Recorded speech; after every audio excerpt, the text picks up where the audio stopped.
All right, if you see this mileage on your odometer on your Yukon, Escalade, or Suburban in the years I put on the description below, you need to get your spark plugs out now, because at 95,000 miles, they should come out, or before. I've already changed mine, and I'm going to walk you through the steps.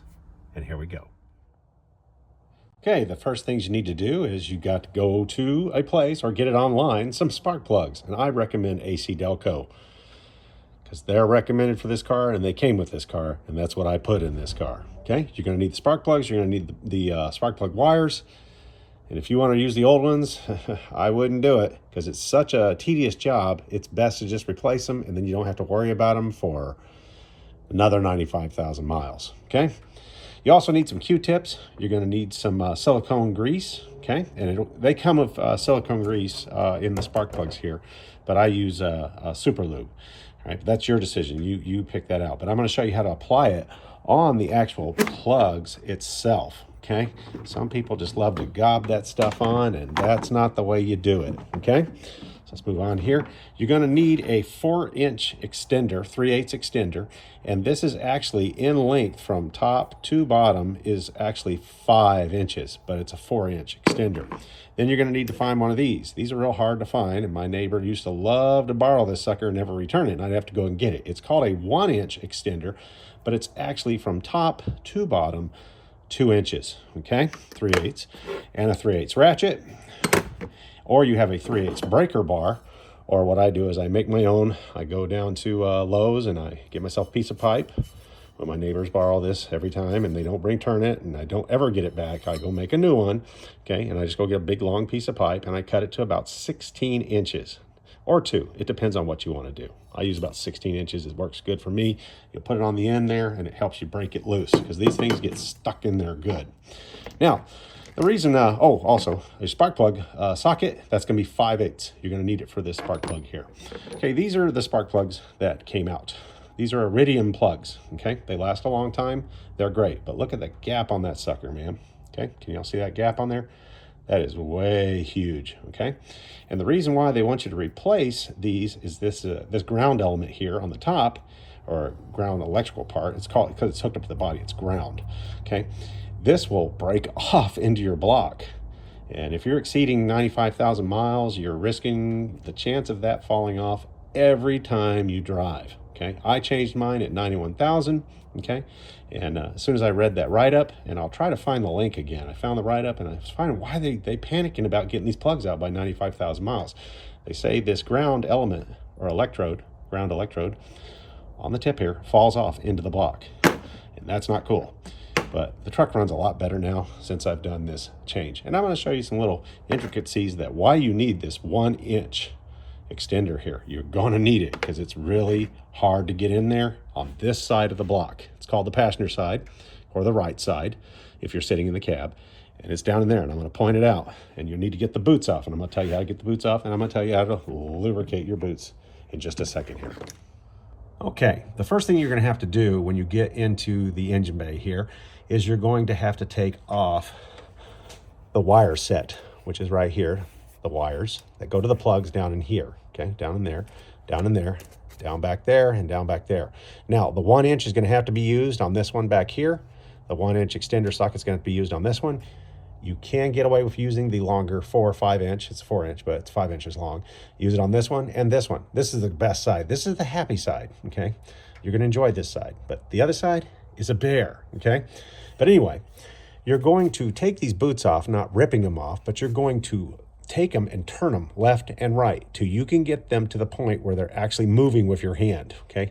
I'll say it once again. You're going to grab the wire set here that is connected to this part here, which is actually your coil for each one. You're going to go back and forth until it's loose, and then work its way out and keep twisting it. Same thing down here. You're going to twist it, and twist it until it comes off. You're not going to jerk it off. I'm telling you, you don't want to do it. It's not good, okay? And you're going to have to do it for every one of these, okay? If you have mechanic gloves, I have them right now. They're called My Skin.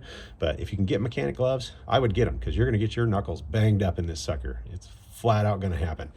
But anyway, once you get these wire sets off, do them one at a time. Take them off, one at a time. I'm gonna say it one more time. Take them off one at a time, okay? And take them off and find the set that matches from the kit here. Kit right here. And I'm gonna put this in the description here so you know which one to go buy. I got this one at AutoZone and I got these online, okay? AutoZone, these online, okay? And you're going to match the ones that meet the length of this. So you're gonna take this off and look at the set and find the one that exactly matches that one as best as possible, okay? And then by length, you're gonna put it back on. And that's where we come to the point here where you have to lubricate the internal orifice of this, okay? This orifice right here, this one I'm finding out right here.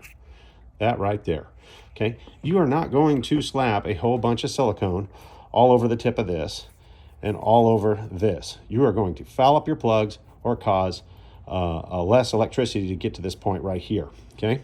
All you need to do is you're gonna get your lube. First, you gotta get your Q-tips here. Sorry, I got sockets flying all over the place here. Okay. You're gonna take this tip here and you're gonna put just a little bit of lube from this bottle right here, or your packet that came in the kit here for your plug wires, okay? And you're just going to grab your boot like this, okay? See if I can get it in the screen here. Grab the boot like this. Try my best here to get it in the screen so you can see it, okay? This thing's like handling a snake. It's not one to work with me, okay? There we go. Now, you're just gonna take your Q-tip and you're just gonna go in there, and after you put a little bit of lube on there, just a little bit, okay, just a little bit on there, you're just gonna rub it right here on the orifice of the inner part of the orifice of this opening here. And you're gonna do the same thing to the other end, just a little. You don't need to put a lot there. It's to keep these actual wires, plug pieces, the part at the end here, getting stuck. That's the only reason why you need to lube that. That's the only reason why that silicone grease comes with it. It's not to put on the end of these things. I swear, I pulled every plug off this vehicle and they were just covered with the GM looking silicone stuff. It's really weird looking. It looks like the same stuff they use for the light bulbs, the older incandescent light bulbs that they put on the back of old cars, okay? And it's just all over it. It was all over this part here too. Wasn't all the way down the neck, but it was all over this too. I cleaned it up afterwards because I wanted to show you the plug, the gap on this sucker. But then, after that, you've done that, you're gonna just do one at a time, okay? And you're gonna have to use your 3/8 and your extender here, your 3/8 and your extender, okay? And on this side of the engine bay, it's a bear. You've got everything in the book on this side of the block. It's quite encumbersome. Now, when you get on this side of the block, you're gonna have to decide where you're gonna start. You're gonna start in the front or the back. I started on this side first because I knew it was gonna be the worst. Okay, it's always been the worst on every car, every GM car I've worked on. The left side or the passenger side is always the worst. They call it the right side from the cab. So anyway, back there, you can see it. Oh my goodness, it's way back there. There it is. It's way down there. If you can see it, I'm trying to get in the center of the screen. It's way down there. You can see where it's coming from the coil there, up there, right below this dipstick for the transmission. It's right back there. And like I said, move these things left and right. Don't get lazy. Move them left and right and get them out properly, okay? And you're also gonna have a little metal sleeve there. Let's see if I can see that metal sleeve. Forgot about that. I need to tell you about that metal sleeve. Here they are. If you can see it, let's see if I can get the camera right on there. There you go. See that metal sleeve on there? You're gonna just slide that back off of there and put it on the new ones, okay? And that'll come off with the plug, that little metal sleeve there. So make sure that you replace it. That's to keep it from getting burned from the heat of the engine, okay? And these engines get really hot. So make sure that metal piece there on the plug wire gets put back on there. Just slides on. It's real easy. You can clean them up if you want to. I did. I cleaned all mine up, which is some regular Windex, or I use vinegar and water, but it's the same thing. And just get them clean, okay? And pretty much that's it. Just take your time. And if you have one of those special ladders, I see people have them, they hook up to the tire here. I don't have one of those to get in the cab here. I just use a regular stool. And I tell you, I slipped off that thing a couple of times getting inside this thing, and I did most of the work just laying on my belly over this engine and just getting after it. So anyway, on the description, I'll give you the link to as many of the tools I can find online, and also the wire set and the plugs. And I'll tell you, get it done, folks. It'll be beneficial. So good luck, God bless, and works for me.